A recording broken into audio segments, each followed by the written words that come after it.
Cinema अनरेवल पेश करते हैं the heist of the century. इस कहानी की शुरुआत में हमें फर्नांडो नाम के एक आदमी को दिखाया जाता है जो पेंटर होने के साथ साथ एक जूडो इंस्ट्रक्टर भी है। एक दिन जब वो सड़क के किनारे सिगरेट पी रहा होता है तभी पानी से एक गाड़ी उसकी सिगरेट बुझा देती है। वो सिगरेट पानी में फेंक देता है। दरअसल बारिश होने की वजह से पानी सड़क पर चारों तरफ भरा है। वहीं फर्नांडो देखता है कि उसकी सिगरेट बहते हुए बैंक ऑफ रियो के सामने जो गटर है उसमें चली गई है। फर्नांडो उस गटर के पानी का पीछा करते हुए एक ब्रिज तक पहुंचता है जहाँ पर नाले का सारा पानी आता है। इसके बाद वो नीचे गटर के पाइप में जाता है और उसके दिमाग में एक आइडिया आता है, जिस आइडिया को शेयर करने के लिए वो अपने दोस्त सेबेस्टियन के पास जाता है और उसे कहता है क्यों ना हम बैंक में रॉबरी करें। हालांकि सेबेस्टियन उसकी बात मान जाता है, लेकिन वो कहता है कि इसके लिए हमें बहुत सारे इक्विपमेंट गाड़ी की जरूरत होगी जिसके लिए हमें पैसे चाहिए। फर्नांडो पैसों का इंतजाम करने के लिए अपने दोस्त डिबोजा से मिलता है, लेकिन डिबोजा के पास भी पैसे नहीं होते। पर डिबोजा उसे दूसरे इंसान का एक पता बताता है जिसका नाम मारियो है, जो पहले से ही एक चोर है। और अब फर्नांडो मारियो के पास जाता है और अपने प्लान बताता है और कहता है कि हम चोरी में कामयाब हुए तो तुम्हें कभी भी चोरी नहीं करनी पड़ेगी। मारियो भी इनके प्लान में शामिल हो जाता है। इसके बाद ये बैंक के सामने वाले अंडरग्राउंड नाले में जाते हैं और ये चेक करते हैं कि इन्हें कितनी लंबी सुरंग बनानी है। हालांकि ये पूरा मेजरमेंट ले लेते हैं, लेकिन अभी भी इन्हें पता है कि इनके सामने कई सारी चुनौतियां हैं। वापस आने के बाद फर्नांडो, मारियो और डिबोजा आगे की प्लानिंग करते हैं। इन्हें ये भी पता चल गया होता है कि बैंक के अंदर मोशन सेंसर है, यानी कोई भी इंसान रात को बैंक के अंदर मूव करता है तो मोशन सेंसर उसे डिटेक्ट कर लेगा और पास के पुलिस स्टेशन में अलार्म बज जाएगा, जिससे जल्दी पुलिस यहाँ पर पहुंच जाएगी। लेकिन फर्नांडो बताता है कि मोशन सेंसर भी इंसान की हीट को आइडेंटिफाई करता है, ना कि किसी हलचल को। मेरे पास एक खास सूट है जिससे वो मोशन सेंसर कभी भी हमारी बॉडी की हीट को आइडेंटिफाई नहीं कर पाएगा। और सबसे बड़ी चुनौती हमारे सामने ये है कि बैंक के अंदर जाने के बाद हम लॉकर्स को कैसे खोलेंगे। अगले दिन ये बैंक के अंदर जाते हैं और वहाँ का मुआयना करना शुरू कर देते हैं। फर्नांडो जब बैंक के अंदर फोटोज खींच रहा होता है तो वहाँ का सिक्योरिटी गार्ड उसे देख लेता है और अपने साथ बैंक के बेसमेंट में ले जाता है, जहाँ पर फर्नांडो देखता है कि लॉकर्स कहाँ पर हैं। वो बैंक के पूरे डिजाइन को देख लेता है। वहीं फर्नांडो के कैमरे की चेकिंग की जाती है, लेकिन उसमें कुछ भी नहीं होता। दरअसल ये फर्नांडो का प्लान था। वो जानबूझकर सिक्योरिटी के सामने इस तरह फोटोज खींच रहा था कि सिक्योरिटी उसे पकड़ ले, पर ऐसा करने से पहले उसने मेमोरी कार्ड को निकाल लिया था। और अब फर्नांडो जब वापस जाता है तो अपने तीनों साथियों को बैंक के अंदर की सभी फोटोज दिखाता है और सारा नक्शा बताता है कैसे हम चोरी करेंगे। इन्हें अब पता है कि हमें कहाँ से सुरंग खोदनी है। साथ ही इन्हें यह भी पता होता है कि बैंक में जितने भी लोगों का पैसा है उन सब पैसों का इंश्योरेंस किया है, यानी नुकसान सिर्फ इंश्योरेंस कंपनी को होगा। और अभी अपनी टीम में एक और आदमी को शामिल कर लेते हैं जिसका नाम एल्बर्टो है। लेकिन अभी भी इनके सामने सबसे बड़ी चुनौती ये है कि बैंक के अंदर जाने के बाद ये लॉकर्स को कैसे खोलेंगे, क्योंकि बैंक के अंदर 400 लॉकर्स हैं और अगर ये तोड़ से एक लॉकर को खोलते हैं तो इन्हें 400 लॉकर्स खोलने में 400 मिनट लगेंगे, जो कि लगभग 7 घंटे हो जाएंगे। और इतने वक्त तक ये बैंक के अंदर नहीं रह सकते। इसीलिए मारियो तय करता है कि वो उसी बैंक की दूसरी ब्रांच में अपना लॉकर खुलवाएंगे। अगले दिन वो दूसरी बैंक के ब्रांच में जाता है, वहाँ पर अपना लॉकर खुलवाता है और वहाँ के लॉकर के मैकेनिज्म को बहुत ध्यान से देखता है ताकि उसे पहचान सके कि उसे कैसे खोला जा सकता है। इसके बाद वो अपने साथियों के साथ एक वैन को भी चुराता है ताकि इसी वैन से चोरी करके वो पैसों को लेकर भाग सके। वैन को लेकर ये एल्बर्टो के घर जाते हैं, क्योंकि एल्बर्टो की जिम्मेदारी होती है कि वो सबको वहाँ से निकालेगा। और तभी पुलिस इनके पास आ जाती है। पुलिस इंक्वायरी करने लगती है, पर इतने में एल्बर्टो अपनी पत्नी के साथ वहाँ आ जाता है और पुलिस से कहता है कि ये हमारे गेस्ट हैं, ये हमसे मिलने के लिए आए हैं। वहीं रात को दिखाया जाता है कि सबके सब नाले के अंदर ड्रिल करके सुरंग बनाना शुरू कर देते हैं। दरअसल ये पिछले 2 दिनों से सुरंग बना रहे थे और आज सुरंग बनाते बनाते इनकी ड्रिल टूट जाती है। मारियो कहता है कि मैं और पैसे नहीं लगा सकता, मैं पहले ही इस काम में बहुत पैसा लगा चुका हूँ। मारियो की भी बात सुनकर फर्नांडो परेशान हो जाता है। वो अपनी गर्लफ्रेंड के पास जाता है। रात को जब वो अपनी गर्लफ्रेंड के साथ तारों की छांव के नीचे होता है, उसकी गर्लफ्रेंड कहती है कि हम जो तारे देखते हैं दरअसल वो अब खत्म भी हो चुके होंगे, क्योंकि उनकी रोशनी हम तक पहुंचने में करोड़ों साल लगाते हैं। दरअसल अब वो आसमान में है ही नहीं। और अपनी गर्लफ्रेंड की बात सुनने के बाद फर्नांडो को एक आइडिया आता है। वो अपने सभी साथियों के पास जाता है और उन्हें बताता है कि मेरे पास नया प्लान है। हम दिन में बैंक में रॉबरी करेंगे सबके सामने, और जब हम सारा पैसा निकाल लेंगे तो पुलिस बाहर खड़ी होगी। उन्हें लगेगा कि हम सामने से बाहर आएंगे, क्योंकि किसी को भी सुरंग के बारे में कुछ नहीं पता, पर हम सबके सब सुरंग से निकल जाएंगे। मारियो को और सभी को उसका आइडिया बहुत अच्छा लगता है, क्योंकि दिन में तो मोशन सेंसर का भी खतरा नहीं होगा, क्योंकि वो दिन में मोशन सेंसर को एक्टिवेट नहीं करते। साथ ही बैंक की जो सिक्योरिटी होती है रात को एम्प्लॉयज के जाने के बाद वो ज्यादा होती है, जो कि दिन में कम रहती है। अब अगले दिन ये अपने प्लान के मुताबिक अपनी उंगलियों में ग्लू लगाते हैं ताकि उंगलियों के निशान कहीं पे रह न जाए, और अब ये सब के सब बैंक रॉबरी के लिए निकल पड़ते हैं। लेकिन इनका साथी जो सेबेस्टियन होता है वो नीचे सुरंग का काम पूरा करने के लिए जाता है और बाकी सबके सब बैंक के अंदर जाकर सभी को हॉस्टेज बना लेते हैं। पर तभी सीसीटीवी कैमरे में एक सिक्योरिटी गार्ड देख लेता है कि बैंक में रॉबरी हो रही है, इसलिए वो पुलिस को बता देता है। जल्दी पुलिस बैंक के बाहर आ जाती है, जहाँ पर फर्नांडो ने एक आदमी को हॉस्टेज बना लिया था। वो पुलिस वालों से कहता है कि अगर कोई भी बैंक के अंदर आया तो मैं अंदर सबको मार दूंगा। और इसके बाद वो बैंक के अंदर आ जाता है। वहाँ मारियो को पता होता है कि कौन सी सिक्योरिटी गार्ड ने पुलिस को यहाँ पर बुलाया है, इसलिए वो एक औरत को गन पॉइंट पे ले लेता है और उसे कहता है कि तुम्हें बाहर आना होगा, जिसके बाद उस सिक्योरिटी गार्ड को बाहर आना पड़ता है। मारियो उसकी गन ले लेता है और उसे बाहर भेज देता है क्योंकि वो उनके लिए खतरा बन सकता है। इसके बाद फर्नांडो एक रूम में आ जाता है जहाँ वो एक अलमीरा को हटाता है और तभी उसे अलमीरा के दीवार के पीछे से सेबेस्टियन, जिसने सुरंग पूरी कर ली होती है, वो भी दीवार तोड़कर अंदर आ जाता है। इसके बाद ये बैंक के लॉकर वाले रूम में आ जाते हैं। यहाँ इनके पास एक खास मशीन होती है जिसे सेबेस्टियन ने बनाया है क्योंकि वो एक इंजीनियर है और इस मशीन की मदद से ये एक लॉकर को 7 सेकंड में तोड़ सकते हैं। और अभी लॉकर को तोड़ना शुरू करते हैं और तभी इन्हें एहसास होता है कि बैंक की छत पर पुलिस वाले पहुंच चुके हैं। वहीं बाहर जो पुलिस ऑफिसर होता है जो इस पूरे केस को हैंडल कर रहा है, वो मारियो को कॉल करता है। दरअसल मारियो ने उस सिक्योरिटी गार्ड का मोबाइल पहले ही ले लिया था जिससे उसने छोड़ा था। और अब मारियो पुलिस ऑफिसर से कहता है कि अगर तुमने जल्दी बैंक की छत के ऊपर से लोगों को नहीं हटाया तो मैं यहाँ अंदर फंसे लोगों को मार दूंगा। पुलिस ऑफिसर उसकी बात मान जाता है, लेकिन फिर भी उस सामने वाली बिल्डिंग की छत पर अपने 2 स्नाइपर को तैनात कर देता है। मारियो पुलिस ऑफिसर से कहता है कि मैं मिनिस्टर से बात करना चाहता हूँ। वो कहता है कि मुझे इसके लिए 1 घंटे का वक्त चाहिए। पुलिस ऑफिसर के साथ उसकी जो टीम होती है वो दोनों ही गेट पर तैनात होते हैं क्योंकि बैंक में आने और जाने के सिर्फ 2 ही रास्ते होते हैं, एक पार्किंग से और एक सामने के गेट से। इन सबको लगता है कि ये एक छोटी मोटी चोरी है, ये यहाँ अंदर सबके सब फंस चुके हैं। इसलिए पुलिस ऑफिसर एक बार फिर मारियो को कॉल करता है और कहता है कि तुमने कोई बड़ा नुकसान नहीं किया, तुम अपने आप को हमारे हवाले कर दो, मैं तुम्हें एक वकील कर दूंगा, तुम्हें कोई भी बड़ी सजा नहीं होगी। मारियो कहता है कि इसके बारे में मुझे अपने साथियों से डिस्कस करना होगा। दरअसल मारियो पुलिस को बातों में फंसा रहा होता है ताकि उन्हें ज्यादा से ज्यादा टाइम मिले और वो सभी लॉकर से सारा सामान लेकर यहाँ अपनी बनाई हुई सुरंग से रफूचक्कर हो जाए। यही बैंक के अंदर एक बूढ़ी औरत भी होती है जिसका आज बर्थडे होता है और जब ये मारियो को पता चलता है तो वो उसे बर्थडे विश करता है और साथ ही एक हॉस्टेस से चॉकलेट लेकर उस बूढ़ी औरत को देता है। स्नाइपर जो इन पे नजर रखे होते हैं वो ये सब देख लेते हैं, उन्हें कुछ समझ नहीं आता है कि बैंक के अंदर ये क्या चल रहा है। वो ये बात पुलिस ऑफिसर को भी बताते हैं और अब मारियो उस बूढ़ी औरत को छोड़ देता है। इसके बाद मारियो फिर से उस पुलिस ऑफिसर से बात करता है कि मैंने अपनी जिंदगी के 15 साल जेल के अंदर ही बिताए हैं, इसलिए जब तक मिनिस्टर खुद मुझसे बात नहीं करते हम सरेंडर नहीं करेंगे। और अब पुलिस ऑफिसर को मारियो की बात माननी पड़ती है, लेकिन जब पुलिस ऑफिसर मिनिस्टर की बात मारियो से करवाता है तो मारियो उसे उल्टा सीधा कहना शुरू कर देता है और कहता है कि मैं तुमसे बात नहीं करना चाहता क्योंकि सभी मिनिस्टर एक जैसे होते हैं। वो पुलिस ऑफिसर से कहता है कि तुम मेरे लॉयर से बात करना चाहोगे। पुलिस ऑफिसर उसके लॉयर का नंबर मांगता है। मारियो वहीं पर बंदी बनाए गए का फोन लेकर उसका नंबर पुलिस ऑफिसर को दे देता है, जिसके बाद पुलिस ऑफिसर उस नंबर पर फोन करता है। मारियो कॉल रिसीव करता है और आवाज बदलकर वकील बनकर वो उससे बात करता है। दरअसल वो टाइम वेस्ट कर रहा है ताकि उसके साथी जो कि लॉकर से सामान चुरा रहे हैं उन्हें ज्यादा से ज्यादा वक्त मिल सके। और अब तक ये सारे के सारे लॉकर से बहुत ही कीमती सामानों को, पैसों को, सोने को निकाल चुके हैं और अभी पूरे के पूरे सामान को सुरंग से नीचे शिफ्ट कर रहे होते हैं जहाँ पर इनकी नाव है। वहीं पर पुलिस ऑफिसर को दिखाया जाता है जिससे अब शक होना शुरू हो जाता है क्योंकि मारियो ने उसे जो नंबर दिया था और कहा था कि ये मेरे लॉयर का नंबर है, मारियो ने उस नंबर को स्विच ऑफ कर दिया होता है। पुलिस ऑफिसर समझ जाता है कि इन्होंने बैंक से निकलने का कोई और रास्ता ढूंढ लिया है और तभी उसकी नजर गटर के ढक्कन पर जाती है। वो समझ जाता है कि वो नीचे के रास्ते से निकलना चाहते हैं। वहीं बैंक के अंदर सभी हॉस्टेज होते हैं, उन सबको ऊपर जाने के लिए कहते हैं और अभी ये अपने सभी हथियारों को बैंक में छोड़कर नीचे अपनी नाव तक पहुंच जाते हैं जहाँ पर इन्होंने सारा सामान शिफ्ट कर लिया है। दरअसल इनके पास जितने भी गन्स थी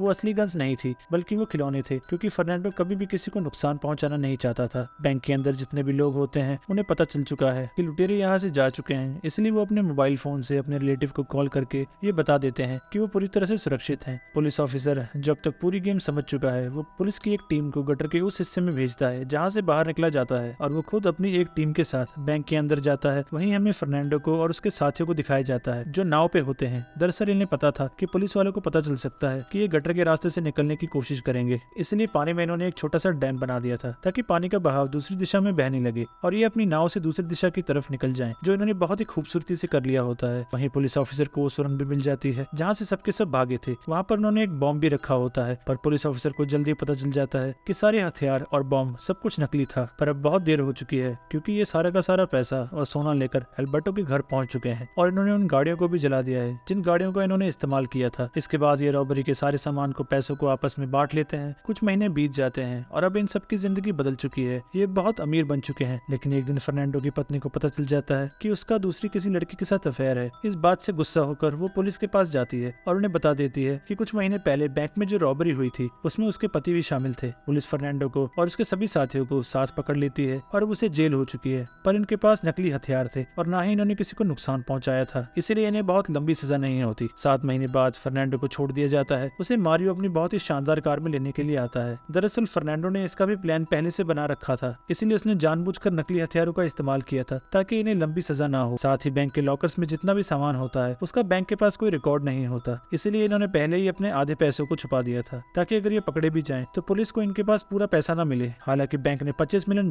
और कई किलो सोने का क्लेम किया था, पर पुलिस को इनके पास $1.2 मिलियन और 8 किलो सोना ही मिला था, यानी बाकी का सोना और पैसा भी इन्हीं के पास था। साथ ही अब आजाद हो चुके हैं और इसी के साथ ही सच्ची घटना पर आधारित फिल्म यहीं पर खत्म हो जाती है। उम्मीद करता हूँ कि आपको ये कहानी पसंद आई होगी। इसी के साथ चैनल को सब्सक्राइब कर लीजिएगा और वीडियो को लाइक कर दीजिएगा।